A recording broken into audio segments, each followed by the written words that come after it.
પંચેતાની મહાબાહો કારણાની નિબોધ મે સાંખ્યે કૃતાંતે પ્રોક્તાની સિદ્ધયે સર્વકર્મણામ. હે મહાબાહો, હવે સઘળા કર્મની સિદ્ધિને માટે આ 5 કારણો કર્મનો અંત લાવવાની યુક્તિ શીખવનાર સાંખ્યશાસ્ત્રમાં કહેવામાં આવ્યા છે. તેને મારા થકી તું સમજ.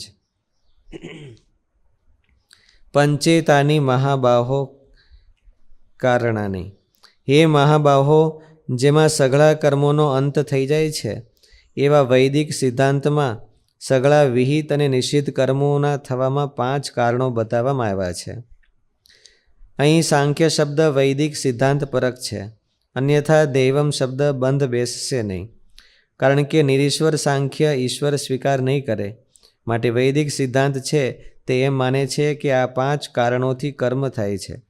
વૈદિક સિદ્ધાંતમાં હોતે સાંખ્યનું પ્રતિપાદન કર્યું છે અને શેશ્વર ને નિરીશ્વર એમ કીધું. જે વૈદિક સિદ્ધાંત નથી એમાં નિરીશ્વર સાંખ્ય છે, એમાં હોતે એ હોતે હોય છે. પણ અહીંયા શેશ્વર સાંખ્ય છે. ભગવાનને સ્વીકારીને સાંખ્યનો મત લીધો છે. માટે વૈદિક સિદ્ધાંત છે તે એમ માને છે કે આ 5 કારણોથી કર્મ થાય છે, પરંતુ આત્માને તે કર્મથી નિર્લેપ માનવો. નિબોધ મેં. જ્યાં જ્યાં આત્મ વિષયક વાત આવે કે અધ્યાત્મ વિષયક વાત આવે ત્યારે આ અધ્યાયમાં ભગવાને નિબોધ શબ્દ વાપર્યો છે. જ્યારે બીજી જગ્યાએ શૃણુ શબ્દ વાપર્યો છે. કારણ કે અધ્યાત્મ વસ્તુ આત્મતત્વ ઊંડાણપૂર્વક જાણે તો જ જીવનમાં આવે છે, અન્યથા વાત સમજાતી નથી ને મતિ ભ્રમી જાય છે. ભગવાન અહીં કર્મમાં આત્માની અલિપ્તતાની વાત કરવા માગે છે, માટે નિબોધ શબ્દ વાપર્યો છે. ઊંડાણથી સમજવામાં આવે. બરાબર ધ્યાન રાખજે. ઊંડાણથી ધ્યાન રાખજે. હું કહું છું અને મારો મેસેજ શું છે એ પકડજે. કારણ કે અધ્યાત્મ વસ્તુ આત્મતત્વ ઊંડાણપૂર્વક જાણે તો જ જીવનમાં આવે છે, અન્યથા વાત સમજાતી નથી ને મતિ ભ્રમી જાય છે.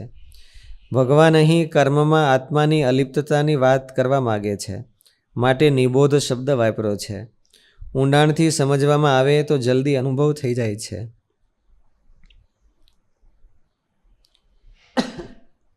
સાંખ્યે કૃતાંતે પ્રોક્તાની સિદ્ધયે સર્વ કર્મણામ. કર્મ ચાહે શાસ્ત્ર વિહિત હોય અથવા શાસ્ત્ર નિષિદ્ધ હોય, શારીરિક હોય માનસિક હોય, વાચિક હોય સ્થૂળ હોય, શારીરિક હોય માનસિક હોય વાચિક હોય, સ્થૂળ હોય સૂક્ષ્મ હોય, આ તમામ કર્મોની સિદ્ધિ માટે 5 કારણો કહેવામાં આવ્યા છે. જ્યારે પુરુષનું આ કર્મમાં પાંચેયનો રોલ હોય છે. કર્મ સિદ્ધિ માટે આ પાંચેયનો કંઈક રોલ હોય છે. જ્યારે પુરુષનું આ કર્મમાં કર્તૃત્વ રહે છે ત્યારે કર્મ સિદ્ધિ અને કર્મ સંગ્રહ બંને થાય છે. અને જ્યારે પુરુષનું આ કર્મો થવામાં કર્તૃત્વ નથી રહેતું ત્યારે કર્મ સિદ્ધિ તો થાય છે, પણ કર્મ સંગ્રહ નથી થતો, પરંતુ માત્ર ક્રિયા થાય છે. કર્મ સંગ્રહ અને કર્મ સિદ્ધિ બે જુદા જુદા. કર્મ સંગ્રહ કોને કહેવાય ને સિદ્ધિ કોને કહેવાય?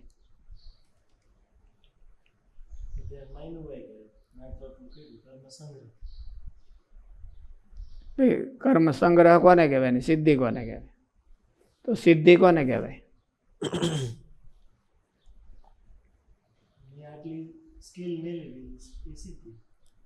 સ્કિલ ને સિદ્ધિ થોડી કહેવાય.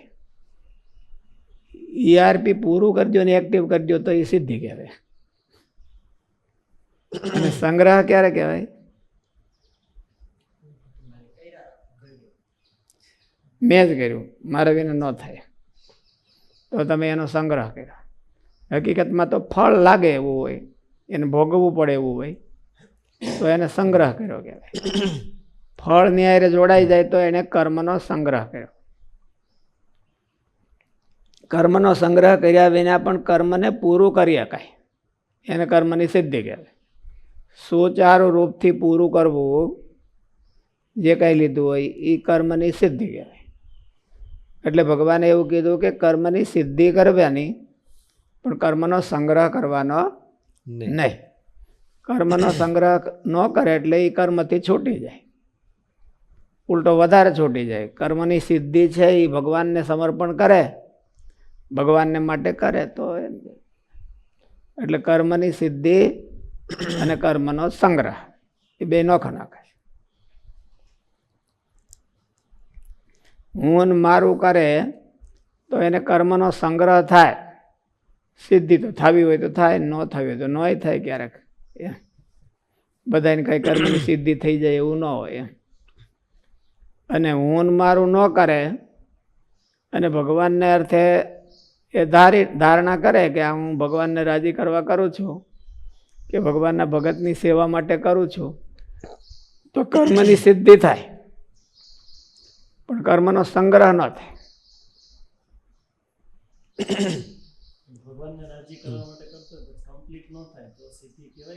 તો સિદ્ધિ કેમ કહેવાય? સિદ્ધિ એટલે સિદ્ધિ જ. પછી ભગવાન એમ કે એમાં પાર્શિયાલિટી ન કરે કે આ મારા માટે કરે છે એટલે તું સિદ્ધ જા, એ પાર્શિયાલિટી ન કરે. આ તો સ્ટાન્ડર્ડ એને ભગવાન સ્ટેટમેન્ટ કરે છે કે આને કર્મની સિદ્ધિ કહેવાય ને આને કર્મનો સંગ્રહ કહેવાય. પછી સંગ્રહ આ વસ્તુ આ જ છે અને સિદ્ધિ એટલે આ જ છે. આ પૂરું કાર્ય થાય અને એને ફળ કોકને ફીલ થાય, અનુભવાય, ત્યારે એ કાર્યની સિદ્ધિ થઈ કહેવાય. એ કોકને અનુભવ આવવું જોઈએ.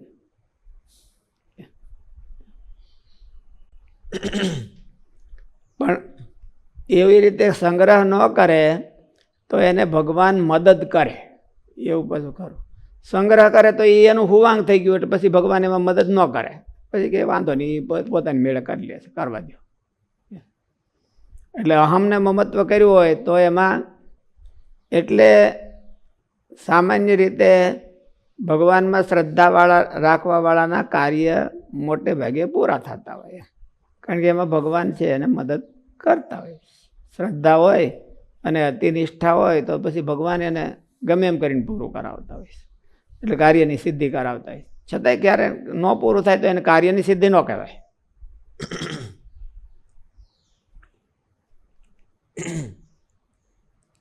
કાર્યની સિદ્ધિ ન થાય તો એ શ્રદ્ધાની અને નિષ્ઠાની ખામી ગણાય કે બીજું પણ કંઈ કારણ? ખામી કાર્યની સિદ્ધિમાં તો આમાં કીધું ને 5 કારણો છે. એમાં એકાદ ઓછું રહી ગયું હોય અને દેશકાળ અનેક કારણો છે. કાર્યની સિદ્ધિમાં ખાલી આના એફોર્ટ છે એ જ કારણરૂપ હોય એવું ન હોય, બીજા હોતી કારણો હોય. એ કારણો અનુકૂળતા ન હોય તો કાર્યની સિદ્ધિ ન થાય, એવું બની શકે. પણ આના પ્રયત્ન નિષ્ફળ ન જાય. એણે જે પ્રમાણિકતાપૂર્વક પ્રયત્ન કર્યો હોય તો ભગવાનને ઘેરે લખાય, કાર્યની સિદ્ધિ ન થાય એવું પણ બને.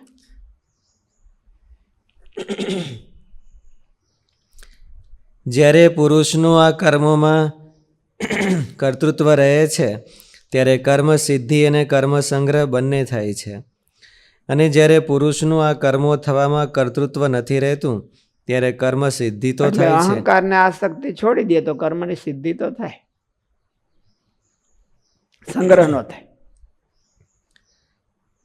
અને જ્યારે પુરુષનું આ કર્મો થવામાં કર્તૃત્વ નથી રહેતું ત્યારે કર્મ સિદ્ધિ તો થાય છે પણ કર્મ સંગ્રહ નથી થતો. એટલે એને સંચિત કર્મો કહેવામાં આવે છે. સંચિત કર્મો જમા થયા છે એ કેવી રીતે થયા? કર્મ સંગ્રહ કરી હું કરીને કર્યા છે. એટલે એને દેહ ભાવ સહિત કર્યા છે. એટલે એ બધા એ કર્મો છે એ ભેળા થઈ અને સંગ્રહ થી રાખે છે. અને જો આ વખતે એવું કરે તો ઓલા વખતે બળી જાય. બ્રહ્મ વિદ્યા હમણાં ઓલા ભણવામાં આવે છે કે બ્રહ્મ વિદ્યાથી પૂર્વ કર્મનો વિનાશ અને ભવિષ્યમાં થતા કર્મનો અસ્પર્શ, અને છતાંય કાંઈ વધે તો એના હવાલા. ભગવાનનો ભગત હોય તો એને જો મહારાજની હારી ઉપાસના બરાબર દ્રઢ થઈ ગઈ, મહારાજને રાજી કરવા માટે એકમાત્ર થઈ ગયું તો પૂર્વકર્મનો વિનાશ. પૂર્વના ઓલા બધા સંગ્રહ કરેલા છે બીજા અવતારમાં હોતે એનો બધાનો વિનાશ થઈ જાય. અને હવે ભવિષ્યમાં કંઈક ભૂલ ઓલું કંઈક હારામોળ પ્લસ માઇનસ થાય એનું શું એમ તો કે એનો અસ્પર્શ એને આના માટે હવે એને જન્મમાં લેવરાવે એવું ન રહે, એનો અસ્પર્શ થઈ જાય. જાણીને ન કરવા દે, અજાણતામાં જ થાય. અને તોય કંઈક વધે તો એને મરવા ટાણે હવાલા નાખી દે કે જેણે મદદ કરી હોય એને હારા કર્મ દઈ દે, અને જેણે વિઘ્ન કર્યા હોય એને મોળા કર્મ દઈ દે. જાઓ નિરંજન પરમમ સામ્યમ ઉપૈથી. આ બેથી ઝીરો થઈ અને ભગવાનની સેવામાં જાય છે. ત્યાં ભગવાનની સેવા કરે.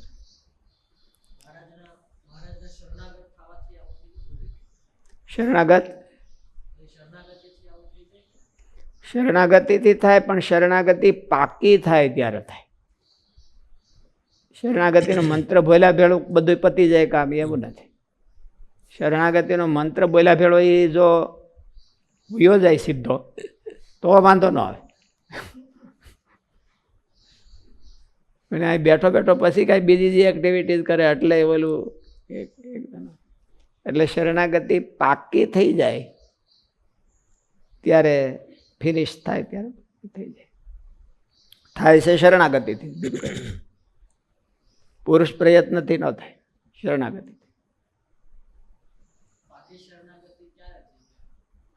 વરતાલના 5મા વતનામૃતમાં કીધું છે. પાકી શરણાગતિ ને કાચી શરણાગતિ કોને કહેવાય? 5મા વતનામૃતમાં શરણાગતિ કોને કહેવાય અને શરણાગતિ કાચી હોય તો પાકી કેમ થાય અને પાકી હોય તો કાચી કેમ થાય એ બધું કીધું.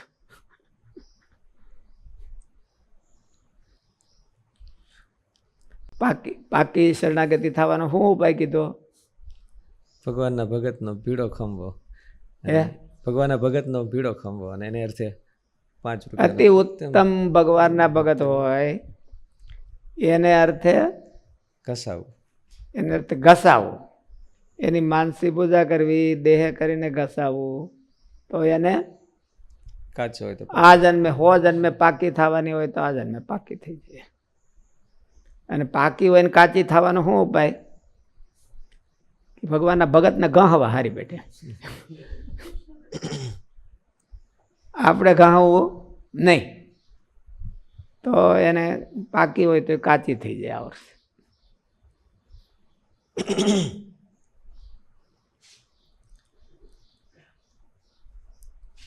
કર્મોનો નાશ, કર્મોનો અસ્પર્શ અને હવાલા. તો કર્મનો નાશ એટલે કેવી રીતે સમજવો? નાશ તો થાય નહીં કર્મનો. ફળ ન ભોગવવું પડે એટલે નાશ થઈ ગયા. આને ફળ ન ભોગવવું પડે. કર્મોનો સંગ્રહ એનો અર્થ અલ્ટિમેટ ભગવાનના રાજીપાનો સંગ્રહ અને ભગવાનના કોપનો સંગ્રહ, કુરાજીપાનો સંગ્રહ. કર્મ આપણે કર્મને કાંઈ ઓલાની ઘોડે અપૂર્વ માનીએ છીએ એવું નથી માનતા. એટલે કર્મનો સંગ્રહ થાય. પણ આજે થોડાક કુરાજી કર્યા, કાલે થોડાક કુરાજી કર્યા, પ્રમ દિવસે થોડાક કુરાજી કર્યા, પછી કુરાજીપાનો જથ્થો ભેળો થાય. એટલે તો ભગવાનના મનમાં થાય છે. ભગવાનનો કુરાજીપો ને ભગવાનનો રાજીપો એનો સંગ્રહ થાય છે એવું શાસ્ત્રમાં કીધું છે. એટલે કર્મનો સંગ્રહ થાય. કર્મ અને એનું ફળ છે. એટલે પછી ભગવાન કુરાજી થયા હોય તો કે હાલો એને ડિસમિસ કરીને ભગવાન કે હું રાજી છું.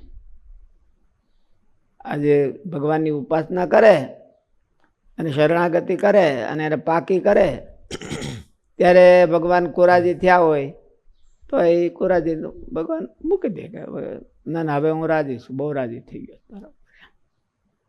નાનું છોકરું હોય એના મા બાપ છે, છોકરું કાંઈક તોફાન કરે તો કુરાજી થયા હોય પાછું હરખું સીધું થઈ જાય કે આમાં બહુ રાજી છે. મા બાપ તો રાજી થવા જ બેઠા છે, એમ ભગવાન તો રાજી થવા જ બેઠા છે. એટલે એને કુરાજીપો રહે નહીં. અને રાજીપા કુરાજીપાનું ફળ શું? તો નિગ્રહ અનુગ્રહ.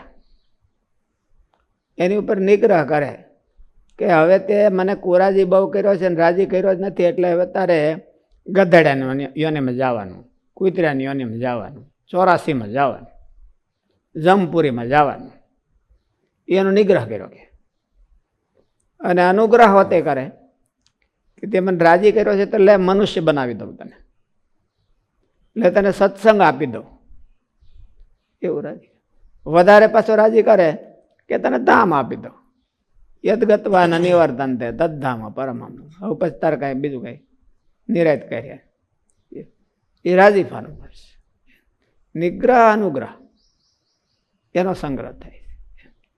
એ કંઈ કોઈ કર્મ છે એ વસ્તુ આ પદાર્થ જેવી નથી, શાકભાજી જેવી કે હાલો લઈ આવો એ ક્યારે ટેમ્પો ભરીને, એવું તો કંઈ નથી.